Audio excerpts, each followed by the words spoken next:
Cina akhirnya meminta APBN Indonesia, anggaran pendapatan dan belanja negara ini, sebagai jaminan utang proyek kereta cepat Jakarta-Bandung. Wah, luar biasa, mengerikan ini. Hal tersebut diungkapkan oleh Menteri Koordinator Bidang Kemaritiman dan Investasi Luhut Binsar Panjaitan pada Senin 10 April 2023.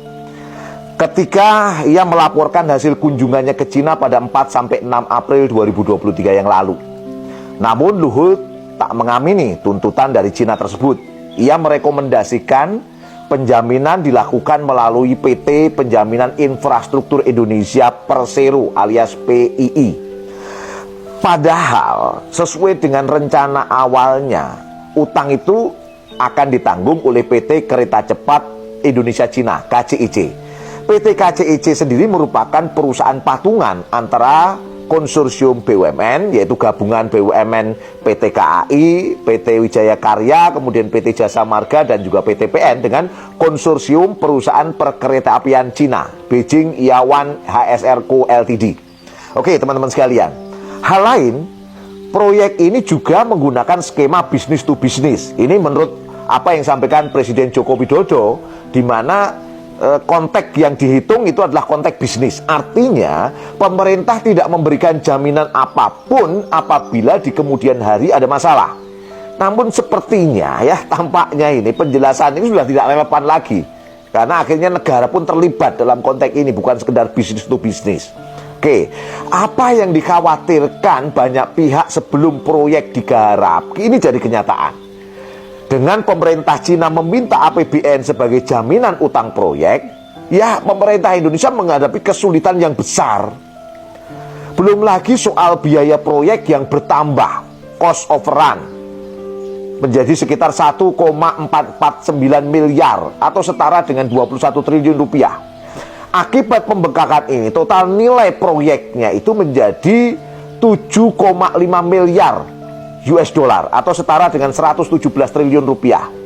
Catatan BPKP, Badan Pengawasan Keuangan dan Pembangunan, nilai awal proyek tersebut padahal sejumlah 6,071 miliar US dollar.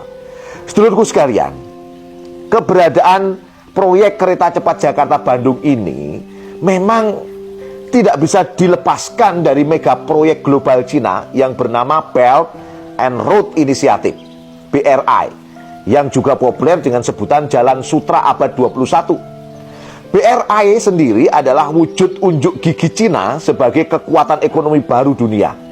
Realisasi BRI di Indonesia yakni berupa penanaman modal di sektor infrastruktur, salah satunya adalah proyek kereta cepat Jakarta-Bandung ini, sekaligus menegaskan bahwa Indonesia tidak ubahnya surga investasi bagi negara-negara kapitalis besar dunia.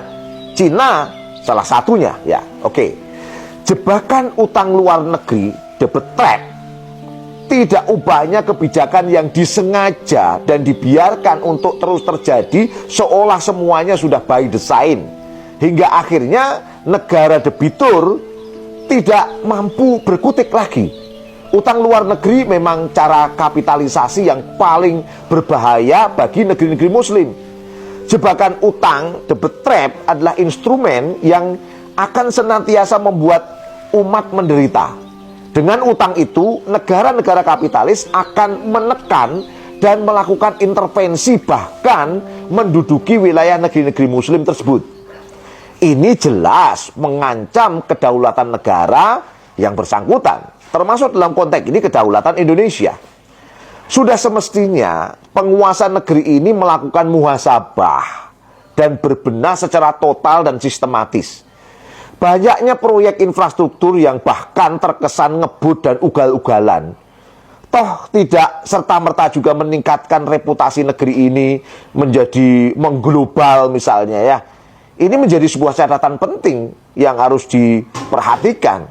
Realitasnya bahwa pembangunan infrastruktur ini justru tidak tepat sasaran, melainkan seperti sekadar menghabiskan anggaran gitu loh yang terjadi.